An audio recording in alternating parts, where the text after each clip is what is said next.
It's not false. People are really generous and they're warm, open-minded, and I find the culture very, in a very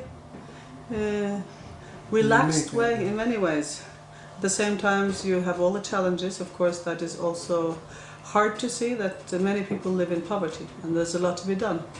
But I really think this present government and also a lot of the educated Gambians who's been abroad and that want to do something for the country, that there's really an effort being made to make progress. I loved it. It was the African spirit. It was they were so warm people and very. They made us feel very comfortable, and they helped us out in a lot of situations, and yeah, it was wonderful, really wonderful. I should say the Polytechnic Society of Norway that decided, you know, it was about time to do something about the Millennium Development Goals. So they picked a country, and that was the Gambia, because of its historical ties with Norway through the many years.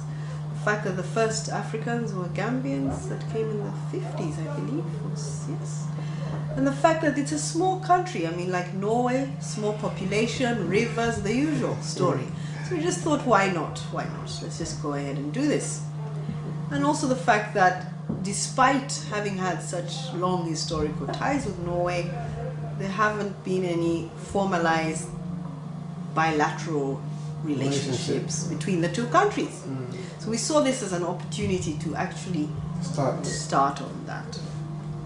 And Honorable Ismail Sambu thought it was a very good idea to come to Norway. He agreed to come. So we were very honored to have him. Well, there are a lot of things we learned. Firstly, that Honorable Ismail Sambu is a very unique politician, in that he's really a man of the people, as he says, having humble origins and worked his way to the top and still yet remaining humble in the service of his people. Something that's a very rare quality these days among politicians. Furthermore, we also learned that, you know, in spite of the fact that people on the whole are rather skeptical to Africa, what's going on, because there are a lot of positive things going on in Africa, we mostly hear about the negative things because that's what sells newspaper. So as a result of this, we have met quite a few skeptical characters along our path before Honorable arrived, and when he finally did come, people started to change and were positively surprised to find an articulate, well-spoken, humble, knowledgeable man amongst them. Well, I learned a lot, really. Well, I can say I got a lot of hopes. I learned a lot in the sense that, well, I know that Gambians really can really be very much, you know, instrumental for building home, you know, to participate in their own small way or area in nation building back home.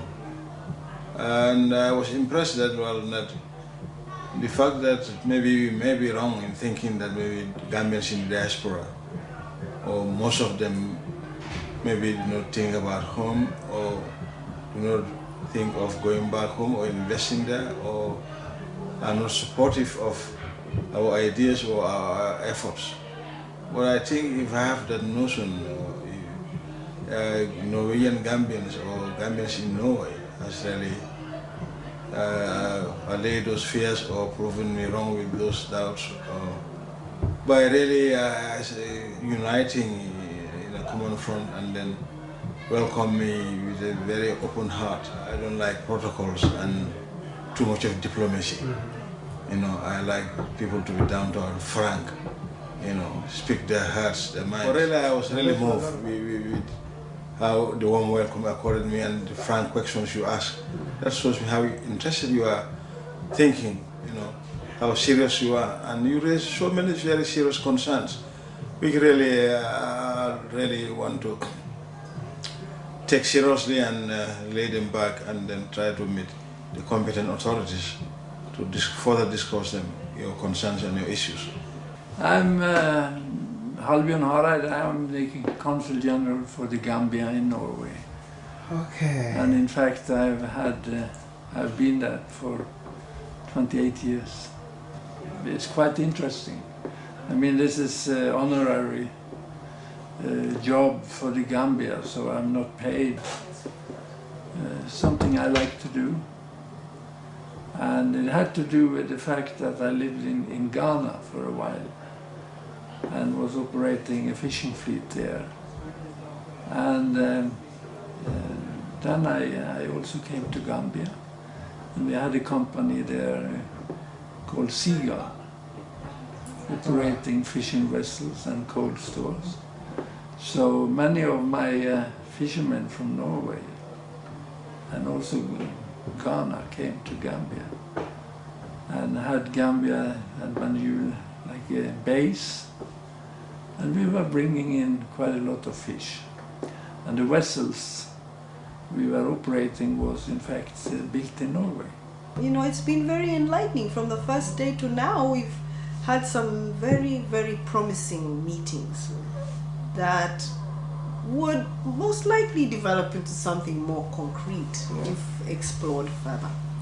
So we are not the one making decisions, we are not the one having the money, but we are the point, you know, of connection between important people. And for us, we have been internationally orientated for many years, actually.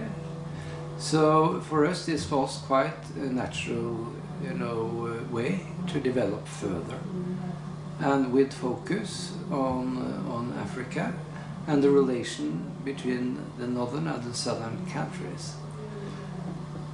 So in a way, we feel that based on the millennium goals of the UN organization, you know, fighting hunger and getting people, you know, up to a certain standard of living, and also our intention of doing this by people's own entrepreneurship, stimulating, you know, social entrepreneurship, stimulating new businesses, stimulating contact between Scandinavian and African, you know, forces. 1 + 1 is 3. Yeah. And it's not I, it is we, I have learned today from the minister. Okay, yeah. That was a discussion made in our board. I'm reporting to my board, and our president, Rita Vestvik, she is very enthusiastic about this millennium work and our, you know, social responsibility.